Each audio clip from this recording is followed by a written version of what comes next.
بەڵێ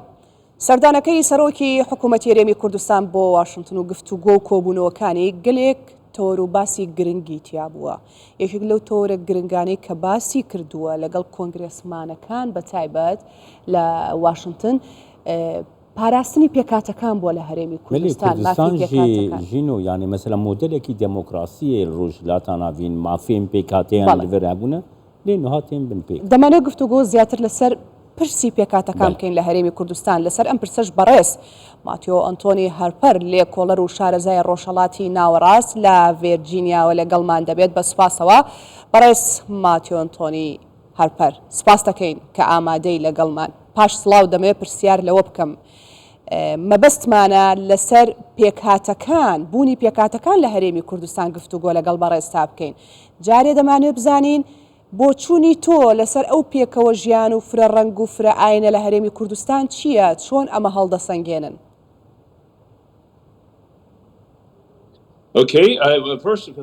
پێش هەموو شتێ من شارەزاییم هەیە لە بواری دەروون ناسیش و من دەزانم لە تێڕوانینێکی سایکۆلۆژیەوە قسەی لەسەر بکەم، بەڵام ئەوەی کە من ئەزانم کە و کوردستان مافی خۆیەتی کە وڵاتێکی سەربەخۆ هەبێ و پەیوەندیەکی زۆر باش هەیە لەگەڵ ڕۆژئاوا و کوردستان، بەڵام نیگەرانی دیاریکراو کە من هەوە و کریسیانەکان هەیەە بەرامبەر بە دۆخی کوردستان ئەوەیە کە ئیدارەی بایدن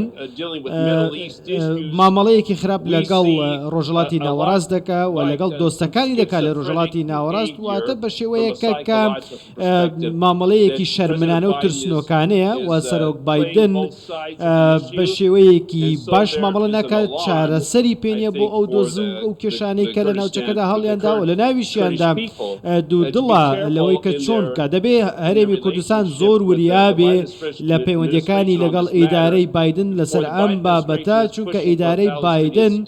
زیاتر لەگەڵ فەلەستینە و دژی ئیسرائیلە دەبێت لێرەوە ئێوە تێبگەن کە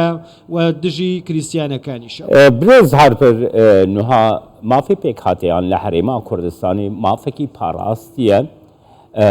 کۆتایی کریسیانان لە پارلەمەنتویا کوردستانی هەبوویە وەزیرن برێ پارلەمەنتویا کوردستانینە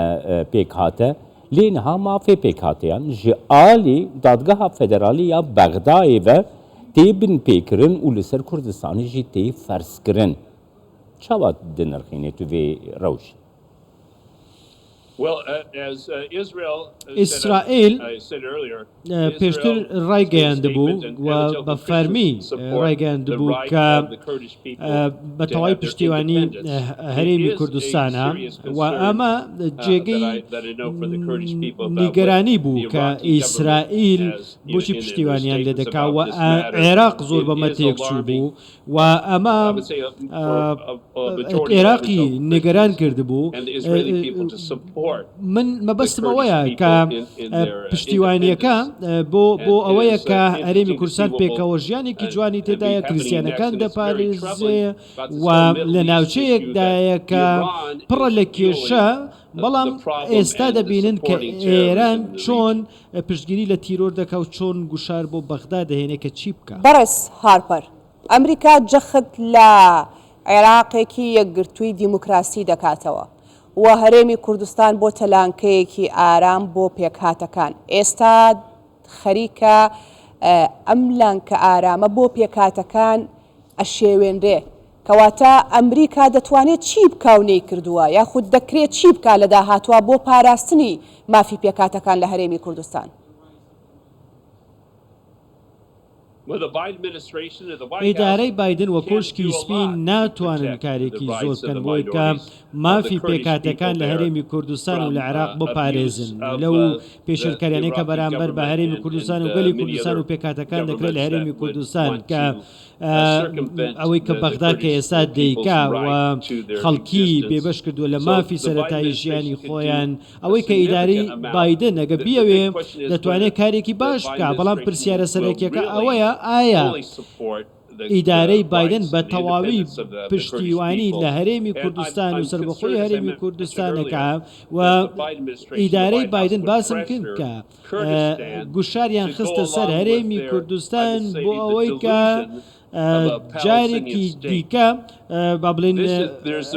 لەگەڵ عێراق بەردەوام بن بەڵام لەولاوە پشتیوانی لە دەوڵەتی فەلەستین دەکات دژی ئیسرائیل واتە ئێستا خەڵکی تووڕە کردووەوە ئەو سیاسەتانی کە بەرامبەر بە ئیسرائیل هەیەی ئەمە جێگەی نیگەرانیە بۆ کریسیانەکان بۆ خەڵکی ئەمریکا من دڵنیام خەڵکی کوردستانیش پێزانینیان هەیە بۆ هەبوونی ئەو پێکەوژایی لە کوردستانەکان لە کوردستاندا هەیە لە وڵاتەکان هەیە بە تایبەتی کریسیانەکان و پێکاتەکانی دیکە ئێستا بەم بڕیارە کریسیانەکانیش دەچەوسێنرێنەوە. سپاس بۆتان ماتیۆ ئەنتۆنی هارپەر لەگەڵمان.